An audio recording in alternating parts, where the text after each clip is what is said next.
불상사가 또 야간이기 때문에 다 일일이 예측해서 막 방어할 수도 없는 이런 형국이기 때문에 말이 그렇지 이런 책임을 면하기 위한 정도지 야간에 집행하려면 아마 지금부터 엄청난 장비를 동원하고 예를 들어서 이제 뭐 야간 서치라이트나 예를 들어 심지어 헬기 이런 게 마음대로 진입 못하는 구역이잖아요. 그런데 그런 어떤 조명이나 이런 문제까지 아주 복합적으로 고려해야 되기 때문에 상대적으로 정말 야간 쉽지 않다고 생각합니다. 야간은 더 어렵다. 어렵죠. 불상사가 어디에서 뭐가 나올지를 모르니까. 자, 그러면 지금 안에서 맡고 있는 사람이 한 200명 정도 되면 지금은 더 되는 것 같아요. 뭐냐면 경호처 인력들이 원래 1팀, 2팀 이렇게 나눠서 항상 교대를 하거든요. 그런데 지금 정원이 편제 정원이 486명인데 전원을 다 안에 관저에 집어넣었다라고 들리거든요. 지금요? 그럼 아까 아마 200명이 막아 200명은 아마 청와대 그 직원들하고 경호처 일부가 이제 그 현관 문을 막은 거고 나머지 이제 그 앞에 이제 앞에부터 아마 더 그렇게 막은 것 같고 만약에 야간에 하든 다음번에 내일이든 모레든 다시 할 때는 만약에요. 지금 1라인, 2라인, 3라인이 있잖아요. 맨 바깥에와 그다음에 대문과 현관문이 있잖아요. 그런데 아마 다시 할 때는 제가 보기에는 이제 한 2라인 정도부터도 허용을 안 할 가능성이 있죠. 자, 이 말씀은 굉장히 이제 중요한 의미가 있는데 지금 경호처에 있는 직원들은 이제 널공과 의공으로 우리가 이제 구분을 해서 직업 공무원들은 여기에서 적극적으로 관여를 안 할 것이다, 참여하지 않을 것이다라고 했는데 지금 예를 들어서 편제상에 있는 한 500명 가까운 직원들이 함께 다 이것을 막아 쓴다라고 하는 것은 집어넣었다라고 집어넣었지만 이제 이 사람들이 적극적으로 행동할 것인지 말 것인지는 좀 두고 봐야 하는데 이것도 좀 균열이 생길 수 있다 이렇게 보면 됩니까 지금? 아니요, 제가 보기에는 늘공들은 사실은 만약에 딱 불법 사항에 직면하면 쉽지는 않다고 봐요. 예를 들어서 12.6이나 12.12 같으면 그 누구도 어떤 상황을 모르고 막 일단 눈앞에 닥치는 걸 막는 형국이지만 이건 정상적인 법 집행이라는 걸 늘공들은 알고 있죠. 그런데 아까 이제 제가 말씀드린 청와대 행정관들 이런 분들은 이제 어공들이잖아요. 정무직이잖아요. 어공들이 별정직 내지 정무직이기 때문에 이 사람들은 윤석열 정권과 함께 자기의 명운이 걸려 있어요. 똑같이. 굉장히 깊이 걸려 있죠. 그러다 보니까 이 사람들은 죽을 똥 살 똥 막을 수가 있죠. 현실적으로. 그러고 어떻게 보면 공무원이지만 경호 이런 거랑 비교했을 때는 마치 민간인처럼 되는 셈이죠. 그들이 어떤 무장을 하거나 이런 게 있을 수 없고 그러면 이제 자해부터 시작해서 어떤 다른 그들에게 불상사가 나는 게 예를 들어 경호처 직원에게 불상사가 나는 거랑 비교가 안 될 정도로 이제 또 커지니까 그런 부분에 대한 우려가 크겠죠. 자, 지금 신 교수 보시기에는 지금이라도 당장 체포 제시도 해야 한다.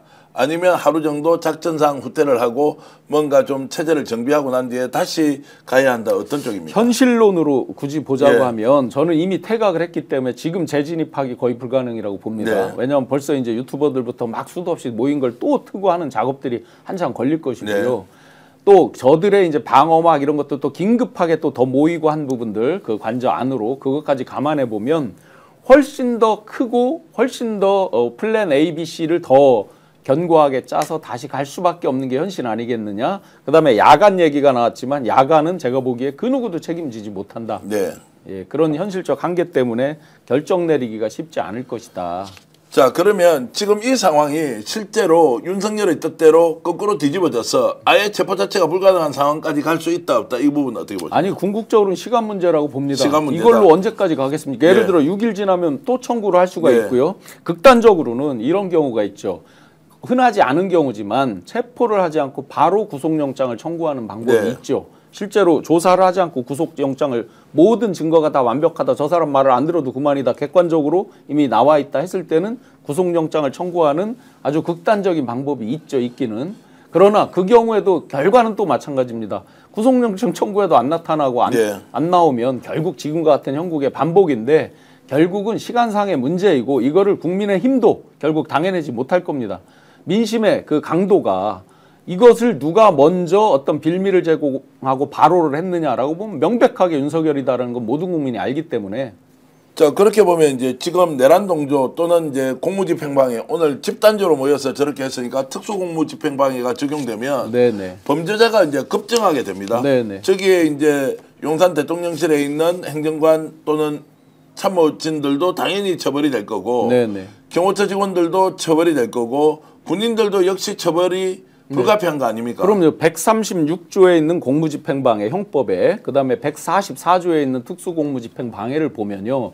그 구성 요건에서 폭행이나 협박이나 이런 위하적인 행위를 말하고 있는데 법에서 판례에서 보면 굉장히 광범위하게 인정을 하거든요. 예를 들어서 물리력을 써서 어떤 폭력을 써서 이런 것만을 그 공무집행 방해로 보지 않고요. 거기서 집단적으로 예를 들어 스크럼을 짜고 어떤 심리적 위협만 해도 그걸 특수 공무집행 방해로 보거든요. 판례가.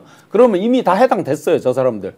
그러면 이제 누구를 속관해서 핀셋으로 먼저 불러내고 와해시키냐 이런 작업들이 걸릴 텐데 결국은 지금은 무법천지가 됐다. 저들이 특수공무집행 방해든 공무집행 방해든 응하지 않으면 현실적으로 공수처 레벨에서 별로 할 수 있는 일이 없다. 결국 6일 이전에 오늘의 몇 배의 것을 더 동원해서 하는 수밖에 없겠다.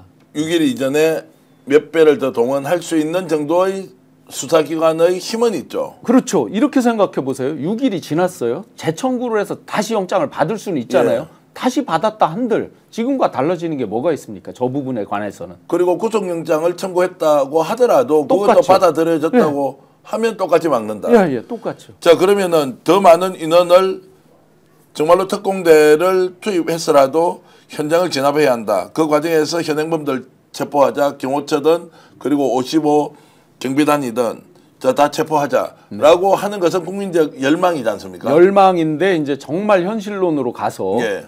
결국 이제 이게 정도가 깊어지면 유혈 사태가 우려되는 거잖아요. 네. 현실로. 딱 한 사람만 풀면 이건 얘기가 완전히 달라지죠.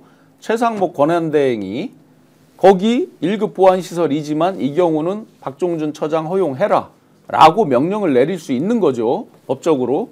그러면 그걸 따르지 않았을 때는 박종준 그 경호처장이 엄청나게 지금 뭐 내란 당연히 공범인데다가 엄청나게 가중되는 사용들이 많기 때문에 아마 예를 들어서 이런 효과가 있죠. 최상목 처장이 최상목 권한대행이 박종준 처장한테 그 지시를 했어요.